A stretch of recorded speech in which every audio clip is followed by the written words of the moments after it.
Meu nome é Daniel e sou explorador urbano, ou urbex, como alguns chamam. Sempre gostei de adentrar lugares abandonados, capturar fotografias do tempo parado e imaginar as histórias que aqueles espaços guardavam. Há algo de hipnotizante em ver a natureza reconquistando o que foi dela um dia. Plantas brotando através de rachaduras no concreto, ferrugem corroendo máquinas outrora poderosas e silêncio dominando onde antes havia vida. Me sinto como se estivesse tendo um vislumbre de um futuro pós-apocalíptico, um cenário digno de jogo de zumbi ou coisa do tipo. Mas há lugares que não deveriam ser explorados. A fábrica de alimentos processados na periferia da cidade era um deles. Fábricas costumam ser lugares perigosos por causa dos vários tipos de maquinário existentes, além de que restos de produtos químicos podem estar em qualquer lugar. Era uma construção enorme, com paredes de tijolos manchadas de fuligem e janelas quebradas como olhos cegos.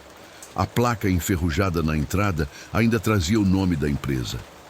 Abandonada há mais de uma década, a fábrica tinha fama de ser assombrada.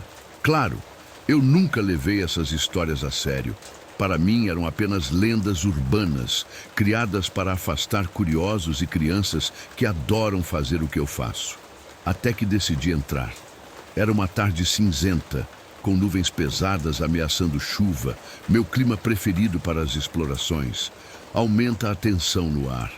Eu vestia meu equipamento básico, mochila com câmera fotográfica, uma GoPro preso na alça da mochila, lanterna, luvas e uma máscara para evitar inalar poeira. O portão principal estava enferrujado, mas abriu com um rangido alto que ecoou pelo terreno vazio. Entrei cautelosamente observando os arredores. O cheiro era o primeiro sinal de que algo estava errado. Não era o cheiro de mofo ou ferrugem típico de lugares abandonados.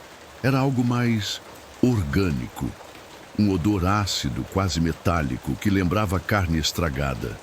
O interior da fábrica era um labirinto de corredores escuros e salas repletas de maquinário enferrujado. As esteiras transportadoras estavam cobertas por uma camada grossa de poeira, mas algo me incomodava. Havia marcas recentes no chão, como se alguém tivesse arrastado algo pesado por ali. Segui as marcas até uma sala maior, provavelmente o local onde as salsichas eram embaladas. Lá dentro, encontrei algo que me fez paralisar. Caixas de papelão empilhadas, todas marcadas com a logo da empresa, mas intactas. Algumas estavam abertas, revelando pacotes de salsicha ainda lacrados. No entanto, a data de validade nos rótulos indicava que tinham sido fabricados anos atrás. Peguei um dos pacotes e examinei mais de perto.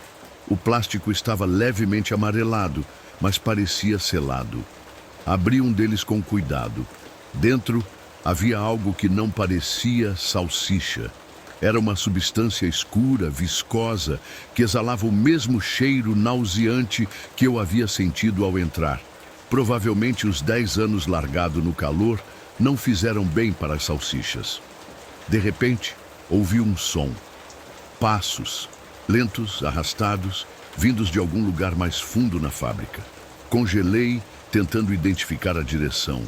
Poderia ser outro explorador urbano, ou talvez um segurança, mas quem colocaria um segurança em uma fábrica abandonada? Decidi seguir o som, movido por uma mistura de curiosidade e medo. Os passos me levaram a uma área que parecia ser uma espécie de laboratório. Havia mesas cobertas por vidros quebrados e papéis espalhados pelo chão. Em uma das paredes, vi algo que me deixou gelado. Um quadro branco com anotações rabiscadas à mão. Dizia coisas como teste de conservação prolongada, substituição de proteína animal e, em letras garrafais, não divulgar. Então, notei algo ainda mais perturbador. Em um canto da sala, havia uma câmara refrigerada, dessas usadas para armazenar alimentos. A porta estava entreaberta e dali vinha o mesmo cheiro forte de antes. Com o coração acelerado, iluminei o interior com minha lanterna. Dentro havia sacos plásticos industriais, todos etiquetados com códigos que não faziam sentido para mim. Ao abrir um deles, encontrei uma substância granulada, marrom escura, que parecia serragem molhada. Toquei-a com cuidado e ela grudou nos meus dedos como cola. Cheirei e o odor era insuportável, o mesmo cheiro acre que permeava toda a fábrica. Parecia ser algum tipo de resíduo industrial, mas não conseguia entender o que aquilo fazia ali, misturado aos produtos alimentícios. Enquanto tentava processar o que via, ouvi vozes, murmúrios baixos, indistintos, vindos de outro cômodo.